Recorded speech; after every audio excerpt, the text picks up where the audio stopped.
itu juga ada ini, atau mungkin ya tahu itu apa bisa ya. Tapi kalau yang makanan-makanan yang diharamkan dalam Islam semuanya kayak babi semuanya, itu bisa nggak itu? Kalau kita lihat semuanya, saya kemarin tuh buka sebuah keterangan di website, babi itu termasuk unsur makanan yang paling banyak ini manfaatnya. Jadi seluruh elemen yang dimiliki babi itu bisa digunakan semua. Itu yang tidak dimiliki oleh binatang-binatang lain.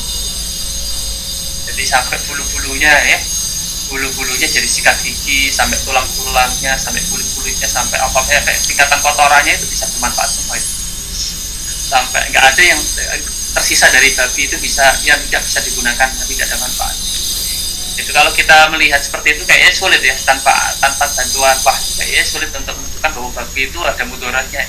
Walaupun ada penelitian menunjukkan bahwa di balik daging babi itu juga ada cacing pita, tapi cacing pita itu juga bisa diolah, dipanaskan dalam dalam suhu berapa itu juga mati. Kalau kita bicara cacing pita, di beberapa binatang seperti sapi juga ada cacing pitanya gitu. Mungkin itu ya, itu yang terkait seperti itu ya. Ya, bisa. Ya, lanjut Ustaz. Ya, lanjut. Dan juga berangkat dari pandangan tersebut, maka Maturidiyah Bukhara menganggap bahwa orang-orang yang belum mendapatkan dakwah Rasul tidak berkewajiban beriman kepada Tuhan. Dan andai kata mereka melakukan perbuatan buruk atau perbuatan maksiat, mereka tidak berdosa. Karena Maturidiyah Bukhara berpedoman kepada ayat, antara lain ayat Al-Quran surat Al-Isra ayat 15 dan Toha ayat 134. Saya bacakan penggalan ayatnya. Man ihtada fa innama yahtadi li nafsihi wa man dhalla fa innama yadhillu 'alayha wa la taziru waziratun wizra ukhra wa ma kunna mu'adzibina hatta nab'atha rasula. Barang siapa berbuat sesuai dengan petunjuk Allah, maka sesungguhnya itu untuk keselamatan dirinya sendiri. Dan barang siapa tersesat, maka sesungguhnya kerugian itu bagi dirinya sendiri. Dan seorang yang berdosa tidak dapat memikul dosa orang lain, tetapi kami tidak akan menyiksa sebelum kami mengutus seorang Rasul. Itu antara dalil yang digunakan oleh Maturidiyah Bukhara yang menganggap bahwa orang-orang yang belum mendapatkan dakwah Rasulullah itu tidak berkewajiban beriman kepada Tuhan, dan ketika mereka melakukan perbuatan buruk, mereka tidak berdosa. Dan dari paparan tersebut dapat diartikan bahwa aliran Maturidiyah Bukhara lebih dekat kepada Asy'ariyah, sedangkan aliran Maturidiyah Samarkand dalam beberapa hal lebih dekat kepada Mu'tazilah, terutama dalam masalah keterbukaan terhadap peranan akal. Ya. Dan pendukung Maturidiyah ini memang sebagian besar dari pengikut mazhab Hanafi dalam masalah fikih. Bagi pengikut mazhab Maliki dan Syafi'i umumnya lebih mendukung Asy'ariyah. Oleh karena itu, meskipun Nahdlatul Ulama menyatakan bahwa dalam masalah akidah mengikuti aliran Al-Asy'ariyah atau Maturidiyah, namun dalam realitas dan praktiknya warga Nahdiyin atau Nahdlatul Ulama di Indonesia hanya mengikuti Asy'ariyah dan sedikit sekali yang mengikuti Maturidiyah. Ya. Dan selanjutnya tentang teori kasab. Maturidiyah Samarkand atau Al-Maturidi berpendapat bahwa perbuatan manusia adalah ciptaan Tuhan. Dan ada dua jenis perbuatan, yakni perbuatan Tuhan dan perbuatan manusia. Perbuatan Tuhan dimanifestasikan dalam bentuk penciptaan daya dalam diri manusia, dan pemakaian daya itulah yang merupakan perbuatan manusia. Jadi Allah menciptakan kekuatan terhadap diri manusia, dan manusia itulah yang bebas memanfaatkan daya yang Allah berikan. Sedangkan Maturidiyah Bukhara atau Al-Bazdawi berpendapat bahwa perbuatan manusia itu diciptakan Tuhan, sekalipun perbuatan tersebut disebabkan oleh kudrah hadisah yang berasal dari manusia itu sendiri. Karena timbulnya perbuatan itu terdapat dua daya, yaitu daya untuk mewujudkan dan daya untuk melakukan. Jadi ini berseberangan dengan pendapat Maturidiyah Samarkand. Berpendapat bahwa perbuatan Tuhan dan perbuatan manusia itu berbeda. Sedangkan Al-Bazdawi itu mengatakan bahwa perbuatan Tuhan itu dia sekaligus perbuatan manusia. Meskipun dua tokoh aliran Maturidi dan juga Al-Asy'ari berbeda dalam beberapa hal, tetapi punya prinsip yang sama.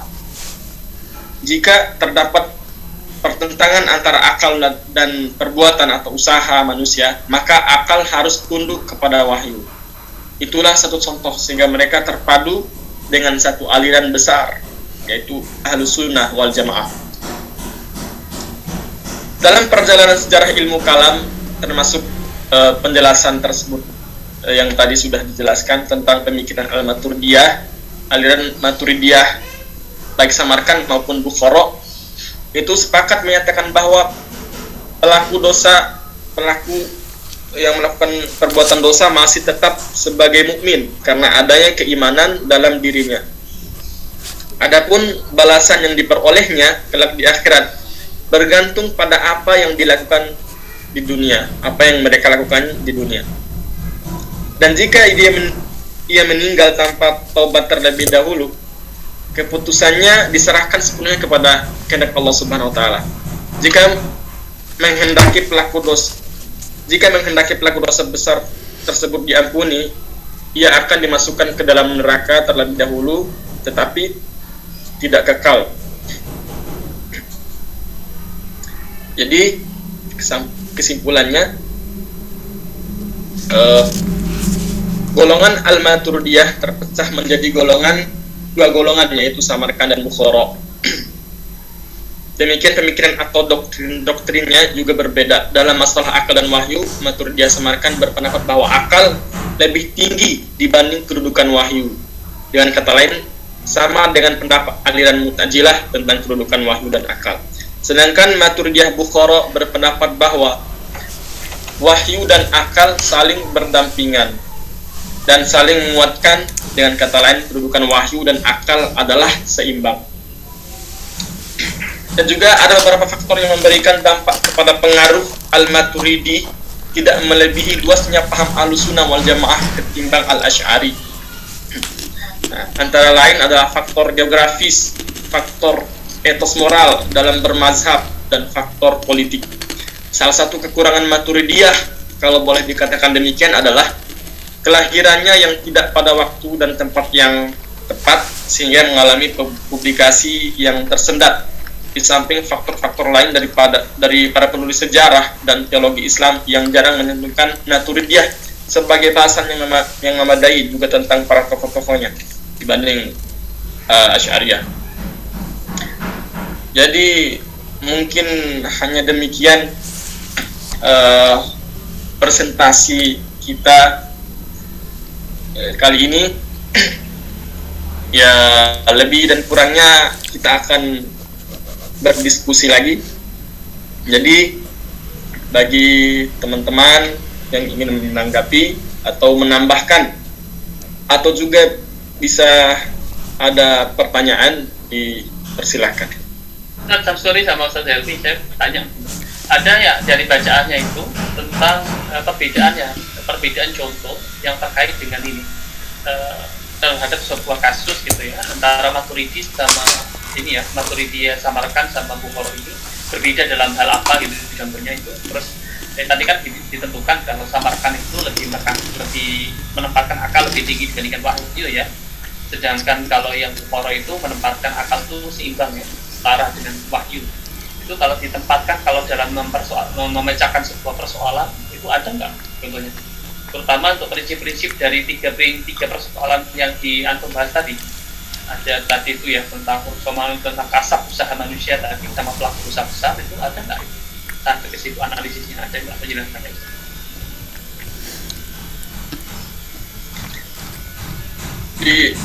Ini terkait dengan perbedaan, Ustaz. Perbedaan di samping kedua teori tadi, ya, Ustaz. Ada nggak yang itu kan berbeda dalam ini, berbeda dalam tingkatan penempatan akal sama wahyu tadi ya. Posisi akal dan wahyu, kalau yang samarkan itu menempatkan akal, wahyu lebih dominan ya, akal lebih dominan dibandingkan wahyu. Yang Bukhara itu seimbang ya, setara ya. Itu kalau digunakan untuk pendapat terhadap beberapa hal yang lain itu ada implikasinya nggak itu? Pokoknya menyatakan tadi itu akal sama usaha, ada contoh-contohnya nggak itu?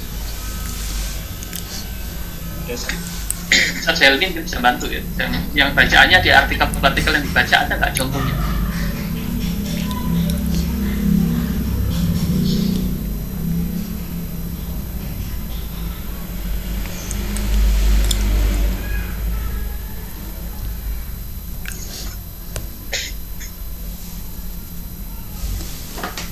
Terkait dengan satu ayat itu ada.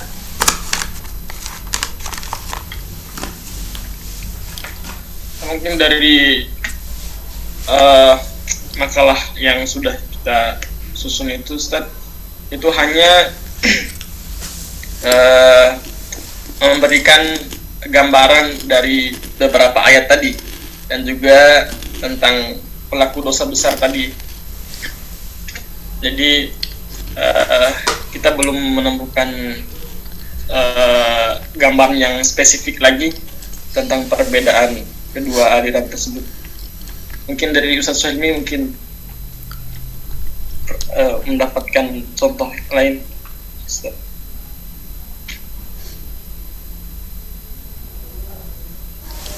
Boleh saya butuh sumbangan ini? Boleh. Oh baik. Jadi sebenarnya penerapan dialektika yang dominan, yakni penggunaannya adalah akal dan juga nakal gitu, memiliki corak yang berbeda di ujungnya. Mungkin saya memberi satu contoh ya, ntar contoh yang lain bisa dicari. Dalam teori kasab ya, kemarin Ustaz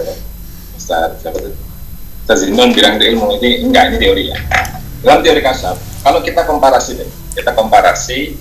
kita sintesiskan tuh antara Mu'tazilah, Asy'ariyah, Maturidi Samarkand, dan Maturidi Bukhara ya. Kan sebenarnya di teori kasab itu ada dua hal penting kan, kalau kita mau bicara. Misalkan tadi nama-nama itu tahu di sini, terus ada dua hal penting tuh aspeknya. Jadi aspek daya mewujudkan dan aspek daya melakukan, ya kan. Kalau Mu'tazilah yang pure dia menggunakan akal, daya mewujudkannya itu manusia, ya.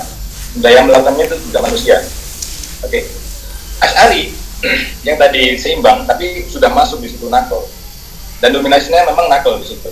Asy'ari itu maka daya mewujudkannya itu Allah ya. Daya melakukannya itu Allah di situ. Nah, ketika kita lihat ke bawah lagi, nah ini yang Maturidi yang samarkan.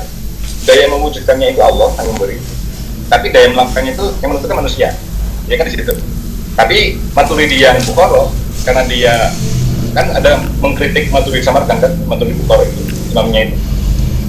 Dia daya mewujudkannya itu sama kayak Asy'ari, ya kan? Daya mewujudkannya itu Allah, ya. Daya melakukannya itu juga Allah di situ. Kalau misalnya kita kaji secara cepat-cepat dari premis-premis yang atau dari kesimpulan-kesimpulan yang mereka itu. Jadi tentu implikasi daripada penggunaan akal dan nakal itu dalam sebuah pengajuan konklusi itu berpengaruh nanti ke konklusi yang dihasilkan gitu. Itu contoh satunya aja sih mungkin.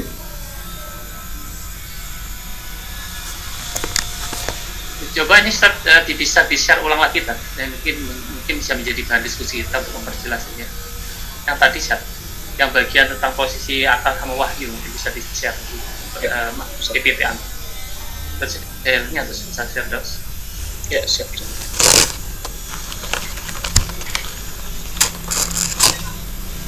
yang sebelumnya yang terkait dengan posisi akal sama wahyu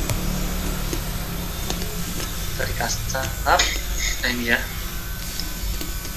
menurut Maturidi selanjutnya bawahnya lagi tadi apa posisinya di sini gitu ya posisi tentang apa namanya itu apakah hanya sebagian ini kan jadi ini adalah PR bagi kita semua ya nanti untuk kalau ada yang lebih tahu boleh ya share ini kan kita diskusi forum di kelas register itu dalam beberapa hal dosen berhak untuk bertanya kepada mahasiswa mungkin dalam beberapa hal mahasiswa lebih tahu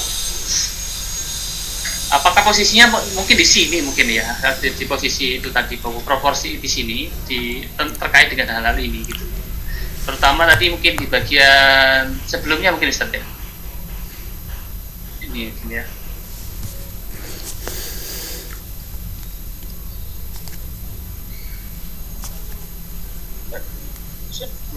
ya mungkin di sini mungkin coba apakah di sini bahwa hanya persoalan ini atau nanti implikasinya ke furu-furu ke hal yang furu-furu iya gitu ya kan kita bicara akidah itu kan bicara akidah ini kan persoalan eskatologis ya sebenarnya ya tentang ini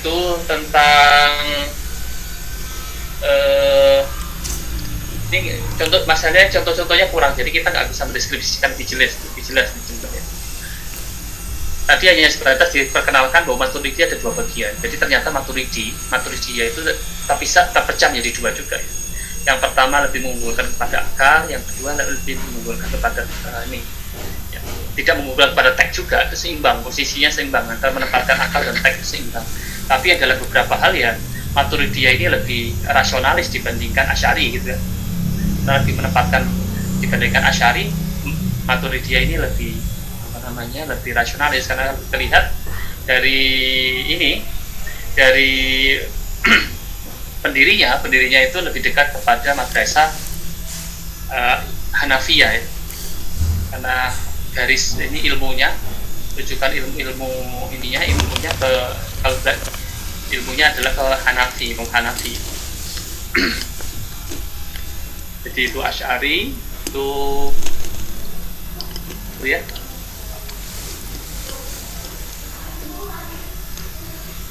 bahwa orang-orang yang perlu mendapatkan dakwah Rasul tidak berkewajiban beriman kepada Tuhan. Kalau saya lihatnya gini ya antara vokal dan wahyu ini jadi mungkin diskusinya saya perluas mungkin ya. Kalau saya menanyakan sebenarnya ini akal atau wahyu bahwa akal hanya dapat mengetahui adanya Tuhan tetapi tidak dapat mengetahui kewajiban untuk mengetahui Tuhan. Ya mungkin tadi dari penjelasan diskusi kita sebelumnya tadi dan mungkin bisa kita maksudkan bahwa Tuhan ini akal ya dengan akal kita mengetahui gitu ya mengetahui akan adanya Tuhan tetapi untuk kewajiban tentang magia esensi Tuhan itu tidak diketahui kecuali melalui wahyu karena wahyu yang menjelaskan tentang ini ya tentang af'al Tuhan ya tentang sifat-sifat Tuhan itu kita mendapatkan di wahyu. Terus kalau kita lihat persoalan ini akal dan usaha posisi akal dan tadi ya jadi akal dan usaha ya harus tunduk kepada wahyu. Jadi yang beberapa hal yang saya cantum ini ya. Yang pertama adalah posisi akal dan wahyu ternyata ada dua posisi yaitu Samarkan sama Bukhara. Yang Bukhara menempatkan akal lebih tinggi dibandingkan wahyu sedangkan Bukhara menempatkan akal setara ya dengan wahyu. Itu mungkin akan sedikit berbeda dengan Asy'ariyah lebih menempatkan menempatkan wahyu di atas akal. Sedangkan tentang usaha manusia dengan usaha ini ya kasab tadi usaha manusia tadi itu Ustaz harus tunduk kepada tadi mana digeser lagi Ustaz dari kasab ya ya nah, ini perbuatan manusia adalah ciptaan Tuhan. Ada dua jenis perbuatan Tuhan dan perbuatan manusia. Perbuatan Tuhan dimanifestasikan dalam bentuk ciptaan daya dalam diri manusia, dan pemakaian daya itulah merupakan perbuatan manusia. Jadi ini apa? Ada yang bisa menjelaskan seperti ini? Jadi seakan-akan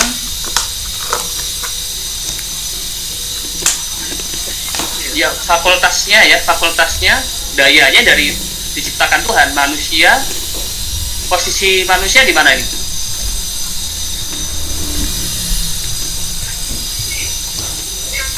Pemakaian daya merupakan perbuatan manusia. Kalau dari Asy'ariyah gimana nih dibandingkan?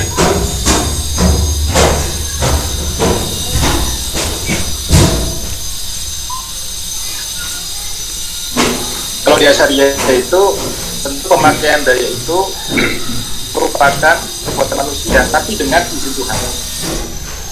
Ujungnya dengan izin Tuhan, begitu. Maupun yang Maturidi yang Bukhara. Perbuatan Tuhan dan perbuatan manusia, daya dalam diri manusia. Dan pemakaian daya itulah merupakan manusia. Ini kan yang samarkan ya. Sedangkan yang Bukhara itu perbuatan manusia diciptakan Tuhan. Sekalipun perbuatan tersebut disebabkan oleh kudrah hadisah yang berasal dari diri manusia itu sendiri. Karena timbulnya perbuatan itu terdapat dua daya, yaitu daya untuk mewujudkan dan daya untuk melakukan. Saya belum nyambung yang ini, yang belum terbalik-balik. Gimana Ustaz Samsuri? Ya. Perbedaan dari dua ungkapan yang antum tulis itu. Kalau bisa saya lagi cari sebentar.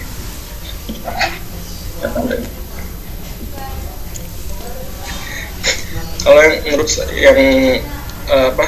bacaan yang saya dapat itu menurut Al-Maturidi Samarkand,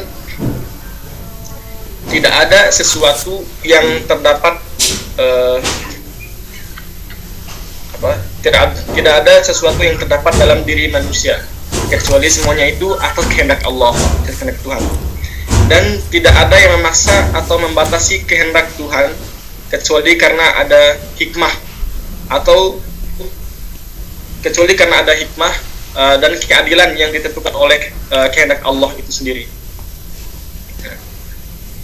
Oleh karena itu Tuhan tidak wajib berbuat yang baik dan yang terbaik bagi manusia, karena setiap perbuatan setiap apa yang dikehendaki oleh Allah yang bersifat menciptakan atau kewajiban-kewajiban yang dibebankan kepada manusia tidak lepas dari hikmah dan keadilan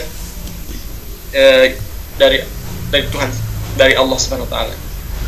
Jadi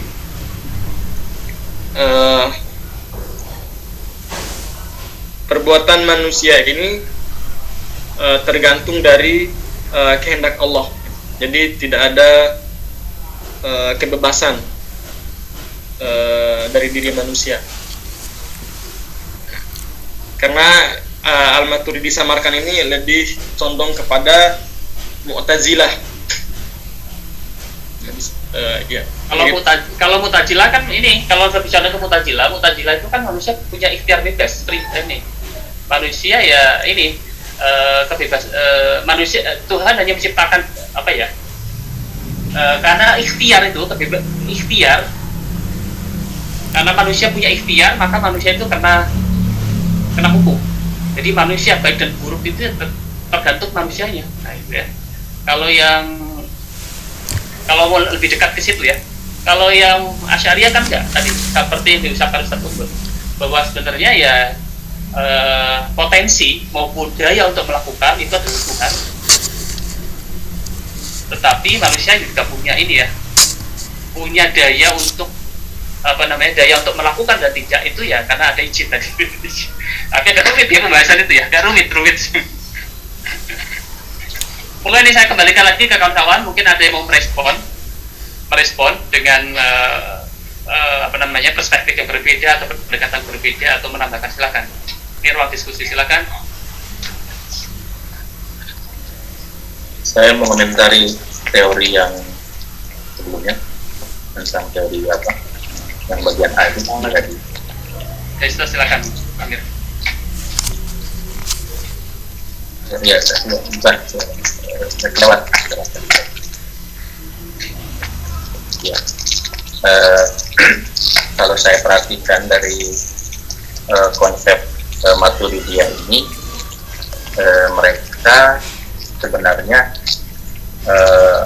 di akal hanya mengetahui tentang adanya Tuhan itu, tetapi tidak dapat mengetahui kewajiban untuk mengetahui Tuhan.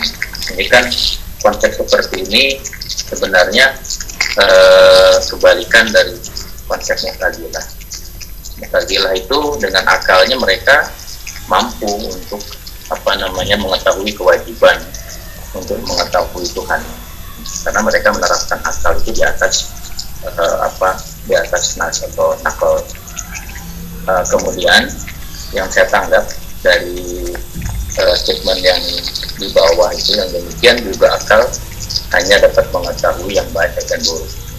Nah, kalau akal hanya dapat mengetahui adanya Tuhan, konsep ini sebenarnya gampang kita lihat.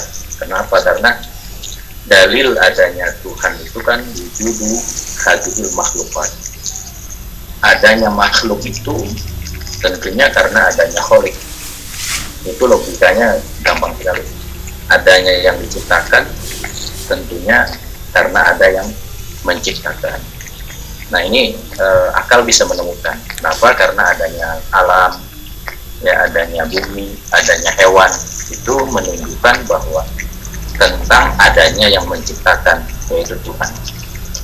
Akan tetapi mengetahui tentang adanya Tuhan itu tidak ada kewajiban seseorang kemudian beriman kalau dia belum mendapatkan dakwah. Karena yang saya pelajari tentang ta'rif daripada mukallaf itu balik berakal, dan yang ketiga adalah sampainya dakwah. Artinya ada yang mengarahkan kepada ketauhidan, kepada menyembah atau mengetahui tentang adanya Tuhan. Nah, itulah dengan dakwah. Makanya konsep Maturidiyah ini dia mengatakan tidak dapat mengetahui kewajiban untuk mengetahui Tuhan. Karena apa? Karena kewajiban untuk mengetahui Tuhan itu harus dengan dakwah, harus ada yang menyampaikan. Makanya diutuslah seorang rasul untuk menyampaikan risalah. Nah, kalau Mu'tazilah itu kan mereka bisa, bahkan dalam konsep berterima kasih atau bersyukur saja saya pelajari konsep Mu'tazilah itu, karena mereka mendahului menerapkan akal itu di atas nas atau nakal. Mereka mengatakan bahwa sesungguhnya dengan akal sendiri tanpa menunggu wahyu, manusia sudah tahu bagaimana cara berterima kasih. Tapi kalangan Asy'ariyah itu tidak begitu. Mereka mengatakan bahwa untuk tahu cara konsep bersyukur ya harus menunggu wahyu, harus menunggu dakwah, harus menunggu risalah atau rasul. Kurang lebih memposisikannya seperti itu. Sebenarnya terletaknya perbedaannya kalau menurut saya, perbedaan Maturidiyah dengan ini kan kita bandingkan dengan Mu'tazilah. Ya. Dengan Mu'tazilah mereka hanya beda menempatkan akal itu di mana sih gitu. Dan jangkauan akal itu sampai mana gitu. Itu aja. Kalau Mu'tazilah itu kan dia menerapkan akal itu lebih tinggi daripada nakal. Semua itu bisa dijangkau menurut dia dengan akal. Bahkan orang tanpa berdakwah pun dia harusnya beriman, karena sudah mengetahui di depan mata itu ada makhluk. Kalau ada makhluk berarti ada kholik. Tapi kalau konsepnya Asy'ariyah atau Maturidiyah di sini, walaupun adanya makhluk, ya adanya yang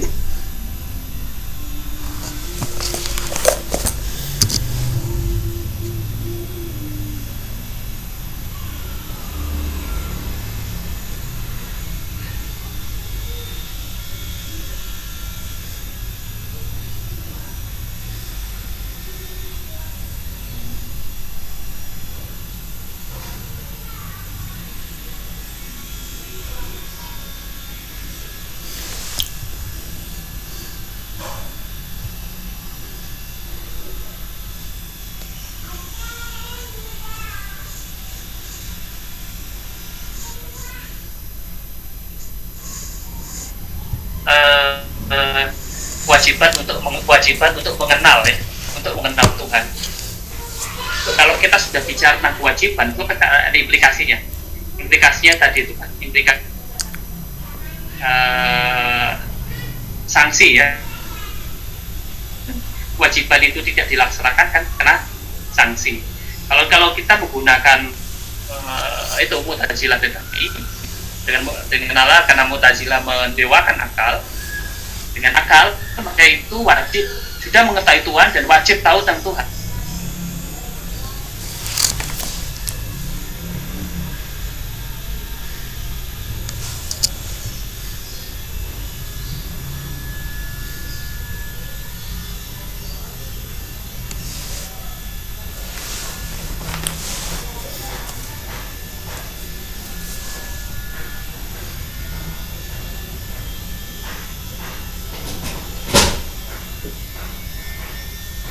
Kewajiban untuk mengenal Tuhan. Beberapa hal itu kita bisa pertanyakan ulang, Ustaz Ahmad Ma'ruf ya. Apakah cukup dengan akal itu, akal itu mampu ya mengetahui itu ya detil-detil persoalan bagaimana tata cara ibadah gitu ya. Bagi konsep mereka Ustaz, sebenarnya hanya garis besarnya saja. Artinya mereka Mu'tazilah ya, kita bicara Mu'tazilah tentang bagaimana mereka menerapkan akal itu, secara garis besar mereka sudah tahu ada yang diciptakan itu pasti ada yang menciptakan. Nah kemudian kalau detailnya pasti mereka juga menunggu wahyu artinya menunggu perincian dari wahyu tetap. Tapi mengenai misalnya bab iman ya, bab iman itu kalau di Asy'ariyah itu atas itu cukup membenarkan dan itu pasif. Tapi bagi kalangan Mu'tazilah mereka nggak menerima, hanya pasif saja. Tapi setelah itu mereka harus membuktikan karena tidak sifatnya tidak hanya mereka hanya membenarkan, kemudian setelah itu tidak ada efek apa-apa. Tapi bagi Mu'tazilah mereka tidak menerima sistem yang namanya iman itu hanya atas hanya membenarkan saja. Tapi setelah itu harus harus dicontohkan, harus dilakukan dalam bentuk Jadi implikasinya sama dong antara Mu'tazilah sama Asy'ariyah. Jadi intinya tanpa wahyu akal juga nggak sempurna juga. Sebenarnya kalau saya melihat perbedaannya hanya di respon awal aja. Respon awal ketika mereka lebih berani menerapkan akal itu, kemudian tanpa wahyu bisa berjalan gitu aja. Karena dalam beberapa hal ya nggak mungkin kita dengan tanpa bimbingan wahyu, bimbingan Rasul, kita nggak mungkin tahu juga cara detailnya cara beribadah. Jadi mungkin dalam beberapa hal ini kayaknya seakan-akan diskusinya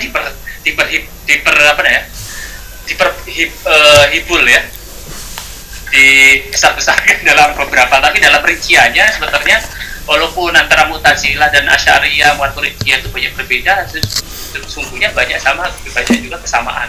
Setuju ya pentingnya nilai wahyu. Tanpa adanya wahyu juga tidak mungkin seseorang itu bisa mengenali hakikat ketuhanan, hakikat ajaran, bagaimana tata cara ibadah ya. Dan mungkin tidak juga bisa mengenali halal haram. Kalau semuanya dengan akal saja saya kira sulit. Tadi saya contohin tentang bagaimana seseorang itu tahu ya orang berzina itu bisa itu diharamkan. Itu sepertinya kalau hanya berbasis pada akal itu sulit sih.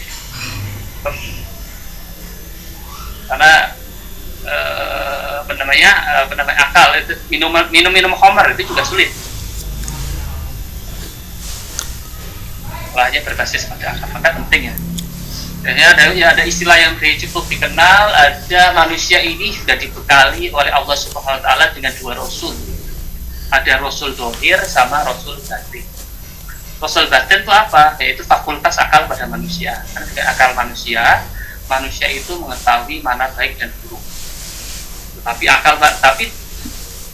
sebagai untuk penyempurna hujah, Allah juga melengkapinya dengan rasul zahir. Rasul zahir itu adalah para nabi, para anbiya yang mengajarkan mana halal, mana haram. Jadi mana halal, mana haram, dan mana bagaimana tata cara ibadah, bagaimana tata cara untuk menari itu. Mungkin dalam kalangan tertentu lagi itu diperinci lagi saya kira. Jadi ada Rasul dohir, Rasul datin ya akal manusia. Tapi Rasul dohir itu kalau kalangan tertentu dalam tingkatan statistik itu nggak cukup. Hanya Rasul yang sudah meninggal beberapa abad yang silam. Kayak gitu ya. Dalam ini nanti pembahasan kita di sesi selanjutnya kalau salah ya, itu ada pembahasan tentang tasawuf tarekat. Itu menunjukkan signifikansi nilai penting seorang rasul dalam makna, walaupun dalam makna tertentu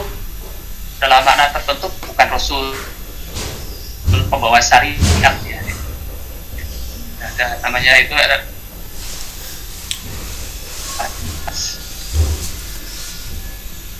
karena kan batas kita antara diri kita dengan Nabi itu kan panjang. Kita nggak ketemu dengan Nabi Muhammad SAW langsung, dan yang kita pahami lewat buku-buku dan penafsiran para ulama.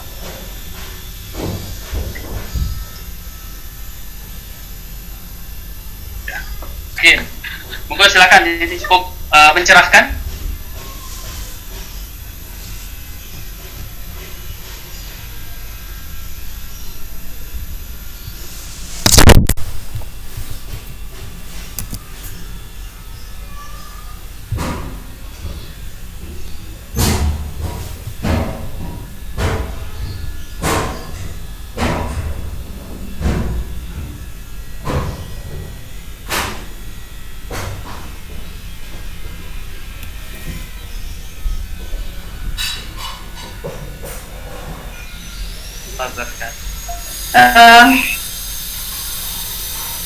Alat pemateri saya baca itu mengupas perbedaan dan persamaan Mu'tazilah dan Asy'ariyah ya.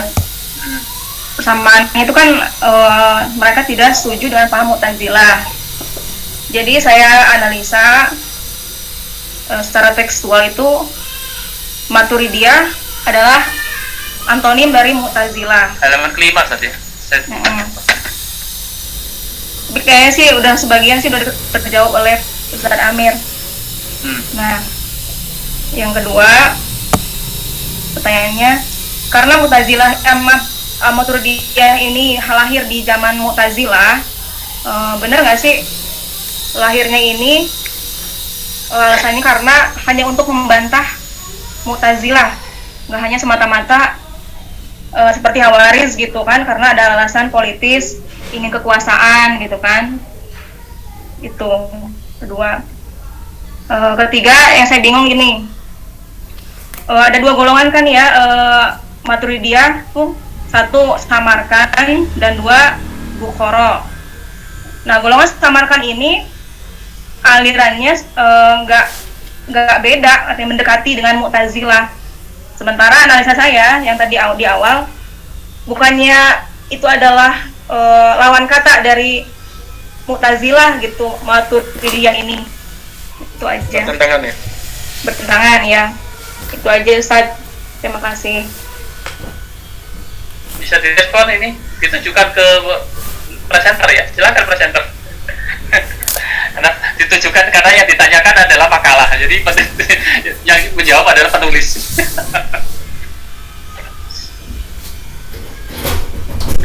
Ya, tadi saya ingin merespon pertanyaan yang kedua tentang lahirnya aliran Maturidiyah. Itu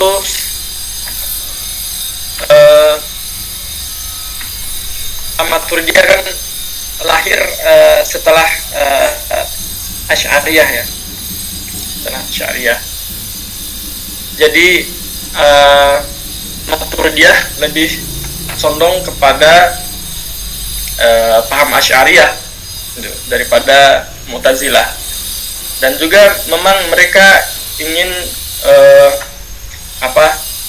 ingin dalam artian itu melawan Mu'tazilah, melawan pandangan Mu'tazilah, karena memang Asy'ariyah juga tidak setuju dengan pandangan Mu'tazilah yang terutama yang berkaitan dengan akal tersebut. Nah, Jadi bukan karena ada faktor-faktor yang lain atau faktor seperti faktor politik dan sebagainya, tapi lebih kepada faktor masalah seperti ini ya, masalah ketauhidan ataupun mengenai lebih spesifik mengenai alam wahyu ini. Jadi mau respon? Yes, Ustaz. Kalau di sini sama sih sama Ustaz Samsuri tadi, karena tidak puas dengan konsep teologi Mu'tazilah yang mana terlalu berlebihan memberikan otoritas terhadap akal. Jadi salah satu faktor penyebab lahirnya Maturidi ini adalah ketidakpuasan, karena Mu'tazilah lebih otoritas terhadap akal.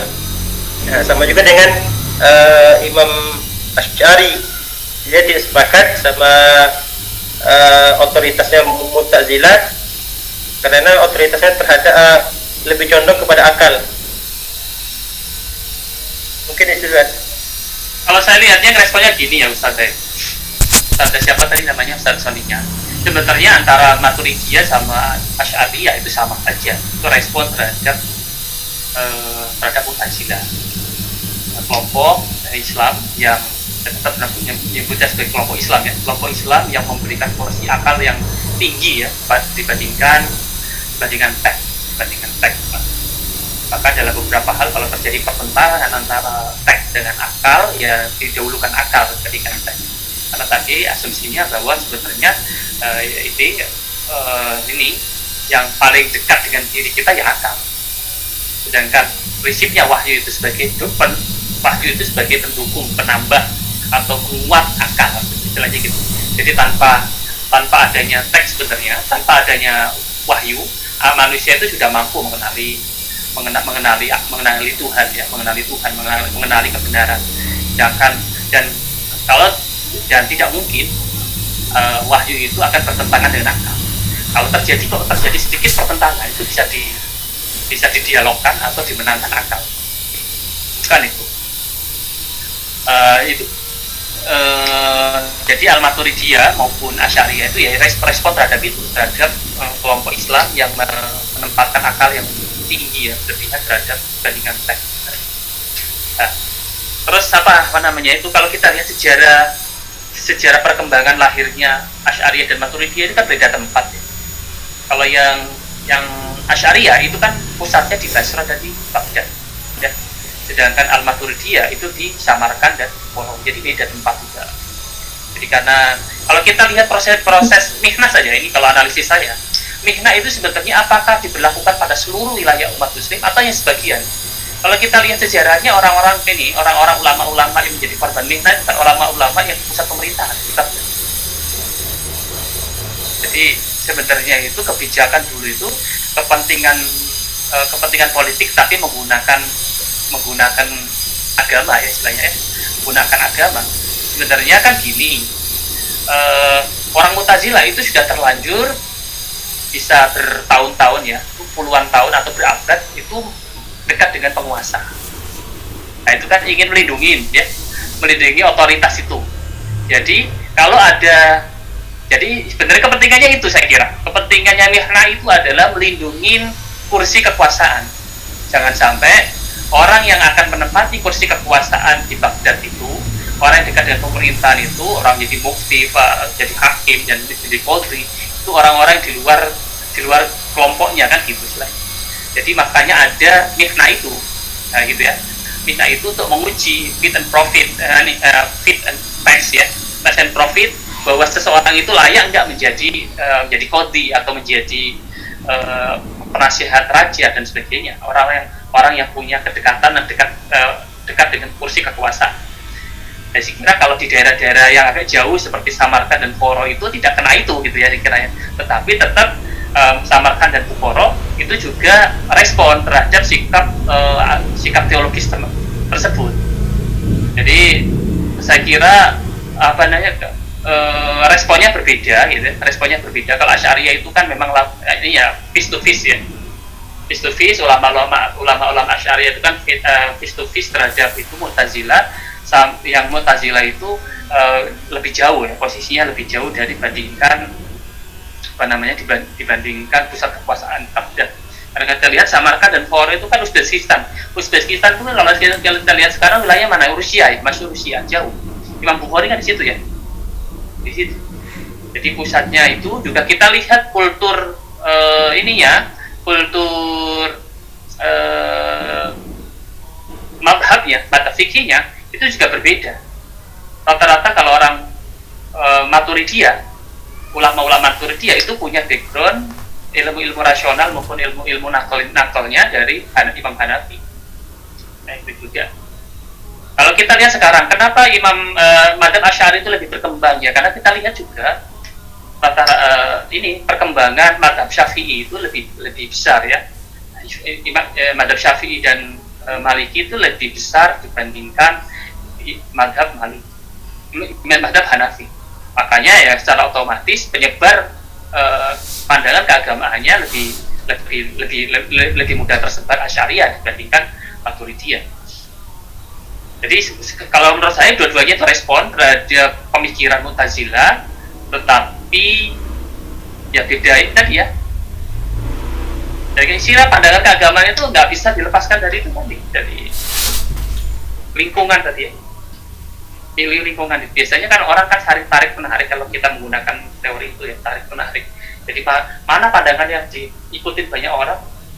Kita jadi Muslim di Indonesia, kenapa Pak Muslim di Indonesia itu rata-rata Syafi'i dan Asy'ariyah? Karena memang ulama-ulamanya dari ilmunya dari Syafi'i, Asy'ariyah. Kita nggak bisa nyatain ya, kenapa kok kita di Indonesia ini tidak menjadi Syiah ya? Karena memang ulamanya yang mengajarkan bukan garis ilmunya tidak dari sana, tapi dari Mesir ya, dari Yaman. Mesir, Yaman itu kan basis-basis Asy'ariyah.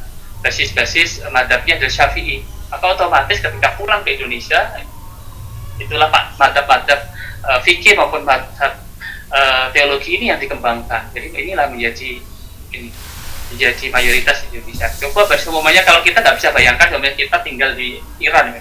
Mau nggak mau otomatis karena itu kena kekuatan itu ya, kekuatan afinitas masyarakat. Demikian juga kenapa masyarakat Basra dan Baghdad itu lebih cenderung kepada Asy'ariyah berbeda dengan masyarakat Samarkand dan Bukhara. Karena itu lokasi penyebaran. Walaupun kalau kita kembalikan semuanya nanti kembali kepada takdir Allah menghendaki madhab ini yang lebih banyak pengikutnya, madhab ini yang lebih sedikit pengikutnya. Kalau kita kembalikan kepada teori itu ya, bahwa kenapa kok Asy'ariyah itu lebih mayoritas dibandingkan Maturidiyah dan dibandingkan madhab akidah yang lain, yaitu karena ada itu selain kalau kita menggunakan ilmu zahir ya itu ada faktor tertentu ya yang menyebabkan aliran mana yang berkembang dan aliran mana yang tidak berkembang, dan ada aliran tertentu yang mati dan aliran tertentu yang masih hidup. Tetapi itu kalau kita menggunakan analisis tadi politik atau kawasan atau penyebaran ajaran, tapi kalau kita menggunakan teori yang lebih ini lagi esoteris semuanya ya kehendak Allah ya. Ada aliran tertentu yang dikehendaki Allah SWT hidup dan bertahan hingga sekarang, dan ada aliran tertentu yang tidak dikehendaki bertahan gitu. Bahkan saya pernah dengar itu ada seorang habaib tertentu bilang ya, Indonesia ini sebenarnya kalau dilihat ya garis tarekatnya ke Yaman gitu. Jadi sebenarnya seakan-akan sudah dipatokin wilayah Indonesia ini Hadrami semua gitu ya.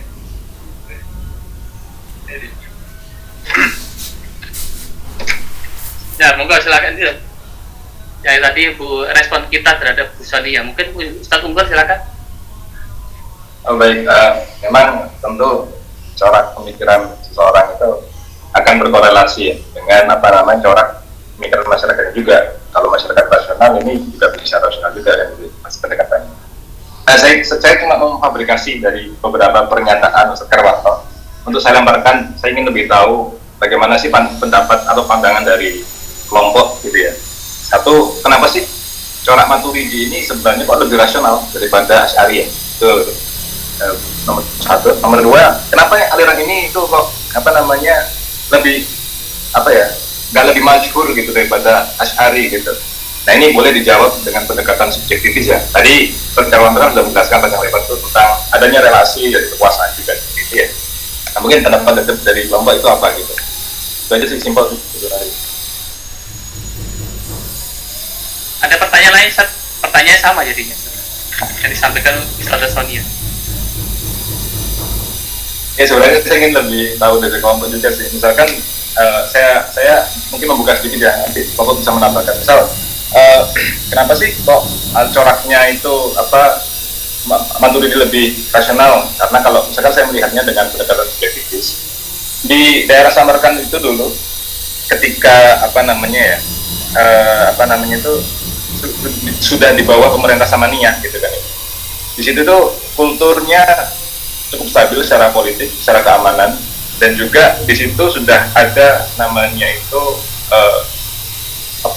kalau kita bilang itu sudah ada kultur dialektis yang kuat, artinya diskusi dan semacamnya itu sudah tertanam dalam pola masyarakatnya situ, sehingga tentu ketika ingin membuat sebuah perubahan secara paradigmatik yang ingin disebarkan di daerah itu, tentu harus melalui pendekatan yang orang daerah itu menggunakan. Dari situ coraknya kan rasional tuh, otomatis argumentasi yang dibangun harus berdasarkan sedikit banyak ada rasionalitas di situ gitu.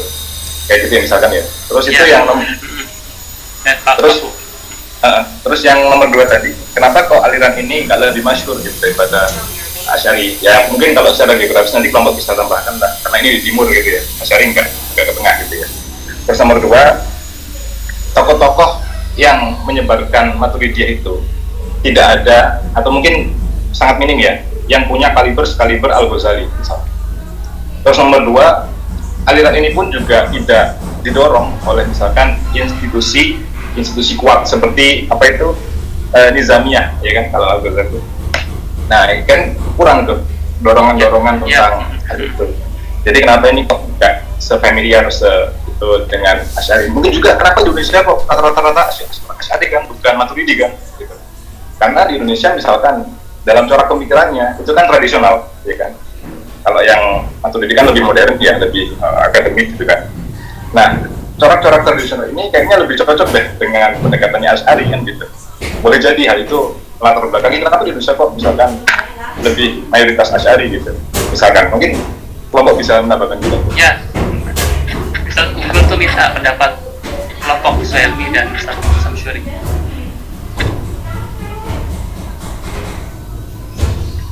Iya, saya ingin merespon sedikit tentang pertanyaan tadi, kenapa sih Asy'ari ini lebih masyhur ketimbang dari Maturidiyah.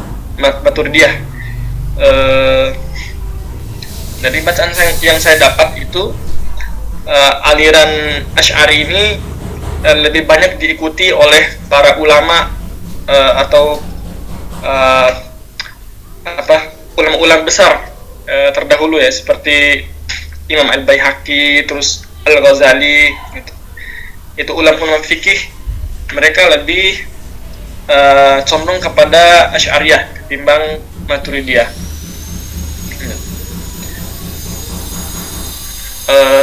Untuk sementara itu sih ada faktor dari para ulama tersebut, mungkin ulama tersebut banyak pengikutnya, jadi masyarakat juga mengikuti ulama-ulama fikih yang mengikuti Asy'ariyah. Ustaz Helmi mau merespon? Ini aja Ustaz, teman-teman yang lain mungkin ada yang yang lain silakan. Ustaz Zinun itu. Ustaz Zinun sudah kembali? Kayaknya udah nih. Ustaz Zinun silakan Ustaz Zinun. Assalamualaikum warahmatullahi wabarakatuh. Waalaikumsalam. Boleh saya terdengar kan? Terdengar Ustaz? Alhamdulillah. Sebenarnya kalau dari saya pribadi lebih ke pertanyaan nih. Tadi sempat menjawab juga tentang, tapi sudah dijawab sama Ustaz Amir. Ya, saya rasa sudah mewakili. Saya dari awal sebenarnya nggak kurang fokus dengan yang dibahas karena saya sibuk fokusnya ke pembagiannya itu. Dari pengetahuan saya nggak tahu, mungkin kurang bacaan saya saya belum pernah mendapatkan dari literatur yang Arab ya. Kalau yang Indonesia saya kurang tahu tentang pembagian Maturidi ke Samarkand, terus apa tadi satu lagi itu Bukhara. Nah itu mungkin disebutkan, kalau saya minta referensinya dari kitab yang mu'tabar gitu, biar kita bisa mengetahui. Soalnya setahu saya termasuk Syekh Sa'id Fauda itu beliau punya kitab, beliau mentahqiq kitab tentang perbedaan antara Maturidiyah dan Asy'ariyah. Cuman kata beliau disebutkan cuman 14 masalah doang persen, 14 atau 12 masalah doang. Jadi dari situ kayaknya Asy'ariyah, Maturidiyah ini enggak, malahan termasuk Syekh Imam Ramadan Al-Buti di kitab beliau sempat menjelaskan kalau perbedaan Asy'ariyah dan Maturidiyah di beberapa masalah itu, kata beliau cuma khilaf lafzi. Khilaf lafzi itu maknanya khilaf di penama, tapi maksudnya sama. Jadi mungkin disebut pada makalah saya minta mungkin disebutkan tentang beberapa referensi tentang pembagian Maturidi. Ya memang kalau kita lihat di beberapa makalah-makalah sumber-sumber literatur Indonesia memang banyak seperti itu dibagi dua ya. Bagi dua, Samarkand yang itu Al-Maturidiyah Samarkand dan Bukhara. Jadi yang ditekankan juga sama pada ranah penempatan, yang Samarkand itu lebih dekat kepada Mu'tazilah gitu ya, yang Bukhara itu lebih dekat dengan Asy'ariyah gitu. Apakah itu sebenarnya jangan-jangan itu adalah gini, sebenarnya adalah analisis dari penulis terus dikutip terus ya, dan berlanjut terus ya gitu. Ya ada kemungkinan seperti itu, Ustaz. Makanya saya lebih suka untuk disebutkan yang dari literatur ulama Maturidi sendiri gitu, minimal yang menjelaskan tentang akidah Maturidi. Kalau sebenarnya Maturidi itu dua pembagian, bisa jadi itu hasil dari analisis orang Indo atau penulis Indonesia gitu. Ya, kalau dari Indo mungkin malah penulis luar dari barat macam-macam. Nah, melihat dari beberapa pemetaan gitu. Mungkin juga permasalahannya gini, Ustaz. Ada sumber-sumber dari bahasa Arab, terus kita terjemahin, itu bahasanya berbeda gitu. Maksudnya berbeda gitu. Ketika sudah diterjemahin ke bahasa Indonesia. Jadi maksud dari tulisan Arab itu berbeda dengan maksud yang sudah diterjemahkan ke bahasa Indonesia. Mungkin itu salah satu masalahnya. Jadi kata-kata yang di sini agak berbelit-belit.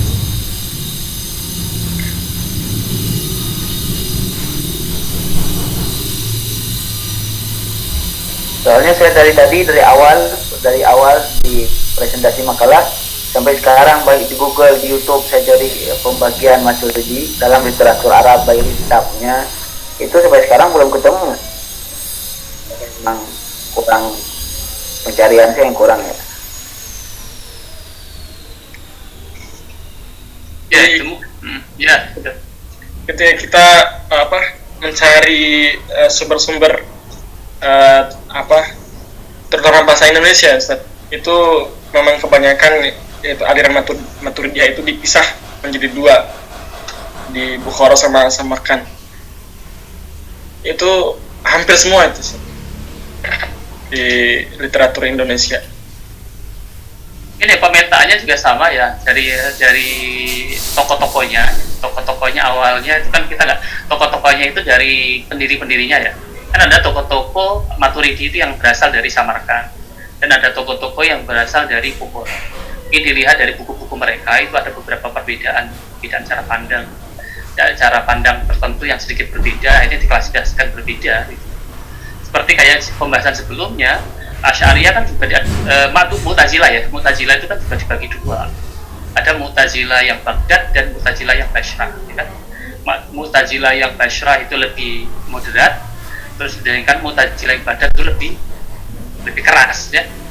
Yang pelaku mihnah itu kan di Baghdad kayak gitu. Klasifikasinya saya kira untuk bagi sebuah pengkaji ya itu sah-sah saja sih, asalkan dia punya landasan ya. Nanti kembali lagi Ustaz ya, Ustaz Samsuri itu merujuk ke buku mana? Kalau bisa sih memang kalau kita mau merujuk menjadikan sebuah tulisan artikel itu merujuk ke buku primer dulu ya. Ke buku primer, nanti buku-buku dari jurnal atau tulisan-tulisan Indonesia itu juga sebagai data sekunder. Idealnya semacam itu. Jadi kalau kita mau menyusun sebuah penelitian yang benar-benar bisa dijamin kualitasnya, pastikan dulu kita mengambil sumber yang primer dulu ya. Primernya kalau kita merujuk ke buku-buku akidah ya merujuk ke buku mereka.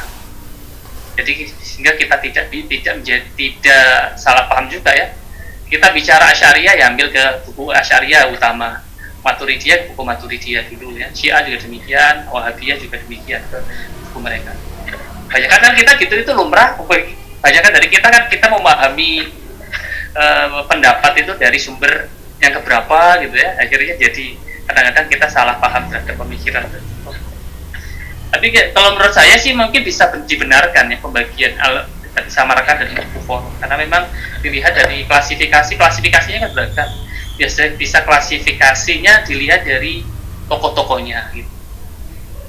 Tokoh-tokohnya dari terus juga seperti Mu'tazilah tadi disebutin juga, kenapa Mu'tazilah jika dibagi dua, yang Bashrah dan Baghdad. Yang Baghdad itu lebih keras dan karena memang itu lebih dekat dengan pusat kekuasaan dan dijadikan ideologi tertentu atau ideologi Mu'tazilah sebagai alat untuk menguji seseorang gitu. Itu kan tidak terjadi kalau kita, yang pengetahuan saya itu tidak terjadi di Basrah, tapi hanya terjadi di Baghdad, pusat kota.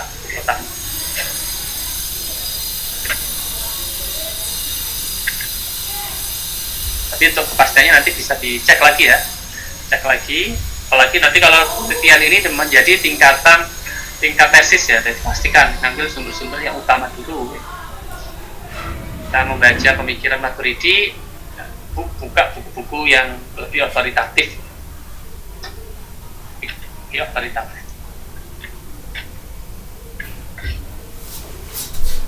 Ada yang mau merespon lagi?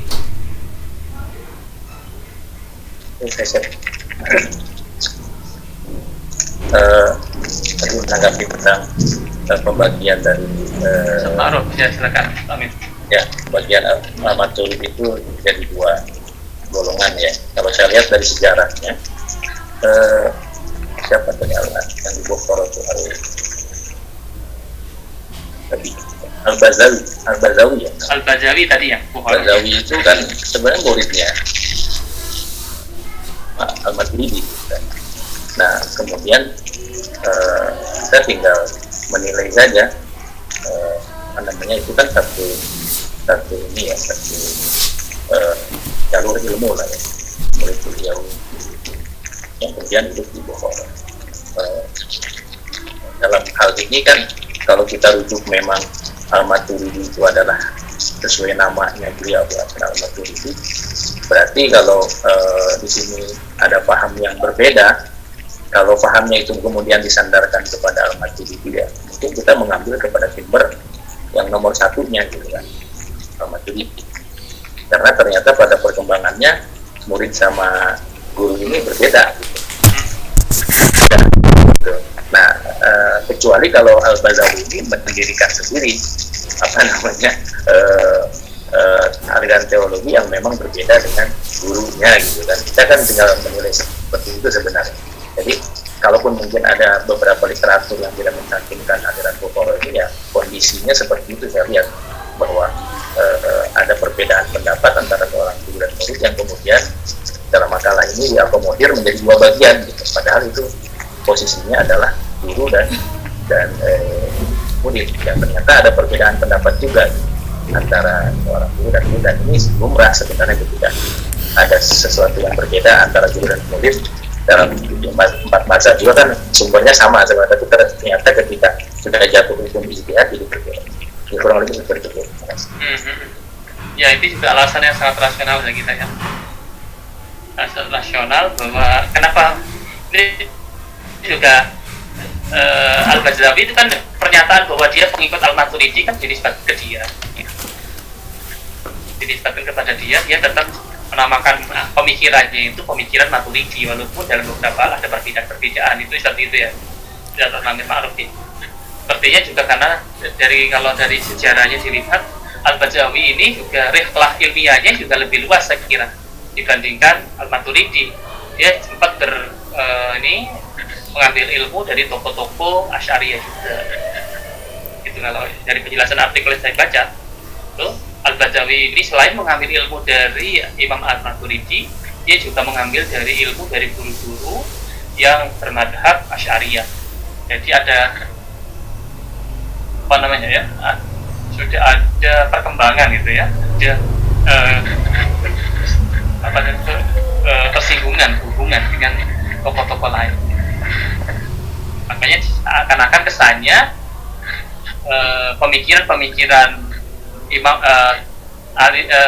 Al-Bazawi atau Maturidiyah Bukhara itu lebih dekat kepada Asy'ariyah, seakan-akan seperti itu ya.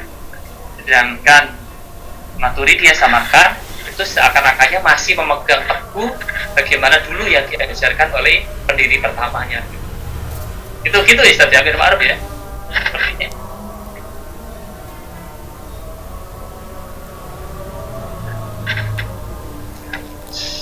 Mengenai kesamaan pendapat Al-Bazawi dengan Asy'ariyah betul tadi, karena memang beliau berguru bukan hanya dari Maturidi, beliau juga berguru aliran Asy'ari. Jadi menurut salah satu youtuber itu pendapatnya lebih ke Asy'ari, tapi beliau mengaku ya dia menisbatkan dirinya, menisbatkan madhab ilmunya kepada guru pertama, kepada Imam Maturidi.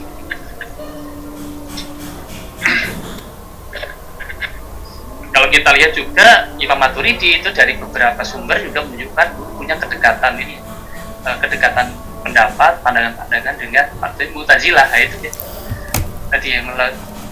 Jadi ke situ lagi gitu. Kenapa seakan-akan yang Maturidiyah Samarkand itu lebih dekat kepada Mu'tazilah dan Maturidiyah Bukhara itu lebih dekat ke Asy'ariyah. Mungkin begitu dari analisisnya ya. Ini kita akan mencoba untuk melakukan analisa, tapi lebih detailnya nanti kita cari ya, terutama penulis untuk mencari sumber itu, memastikan klasifikasi itu bisa dipertanggungjawabkan atau tidak, atau memiliki sandaran kuat atau tidak. Tapi secara umum pemikiran Maturidiyah ini nggak jauh berbeda dengan Asy'ariyah dan dimasukkan sebagai kelompok Ahlus Sunnah wal Jamaah. Jadi kalau kita lihat di Indonesia ini terutama di Nahdlatul Ulama ya, menisbatkan diri sebagai kalau akidahnya akidah Asy'ariyah dan Maturidiyah. Walaupun dalam prakteknya ya Asy'ariyah bukan Maturidiyah. Tidak ada saya kira buku Maturidiyah itu diajarkan di pesantren-pesantren, rata-rata ya buku akidahnya buku akidah Asy'ariyah yang diajarkan di pesantren.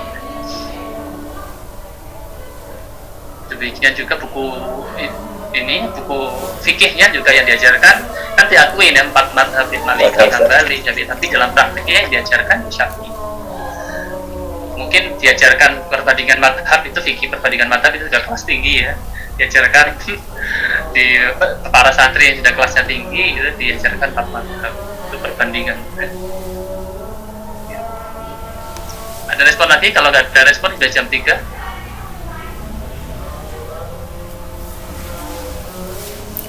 Kalau nggak ada respon, saya kembalikan ke ini ya, ke presentator. Ustaz silakan ditutup. Kita akan lanjutkan ke sesi selanjutnya ya. Sesi diskusi kita selanjutnya akan tentang RPS tuh minggu depan kita bahas tentang pemikiran statistik dan keterikatan. Presentatornya siapa? Minggu depan? Saya Ustaz Ibnu Siregar. Ya. Penting saya memastikan sudah ada ya. Mohon disiapkan untuk minggu depan. Silakan Ustaz Syelmi untuk ditutup. Ya, sebenarnya tadi masih ada pertanyaan yang belum dijawab tadi dari. Oh iya silakan. Nah, kalau mau respon. Enggak Ustaz, belum dapat jawabannya. Soalnya terkait tentang aliran Maturidiyah Samarkand itu bertentangan dengan Mu'tazilah tadi. Tapi itu kita akan lengkapi di makalah nanti. Cari datanya lebih detailnya lagi ya. Yes.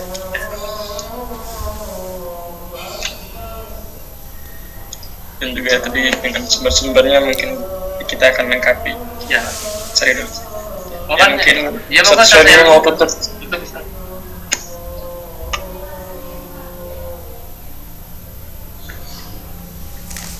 Silakan tutup Ustaz Helmi. Ustaz Helmi dengan Tiga dengar. Ustaz Abu Sari, silakan Ustaz Abu Sari.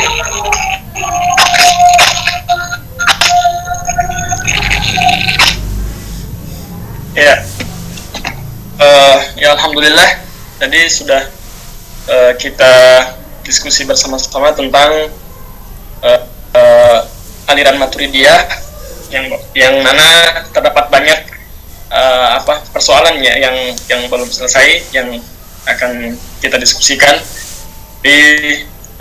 Lebih dan kurangnya kita sebagai pemakalah mohon maaf yang sebesar-besarnya, dan kekurangannya nanti kita akan lengkapi di makalah yang akan dikumpulkan nanti pas akhir.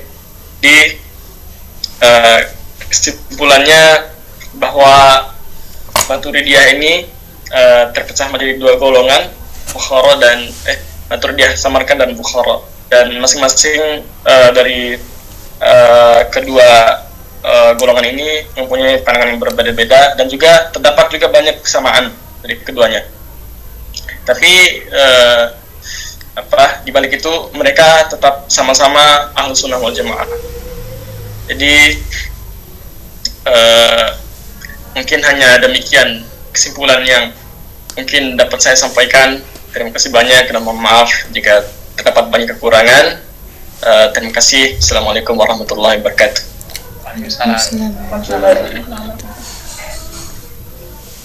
Nanti ketua kelas mohon ya saya kasih chat siapa yang tidak hadir.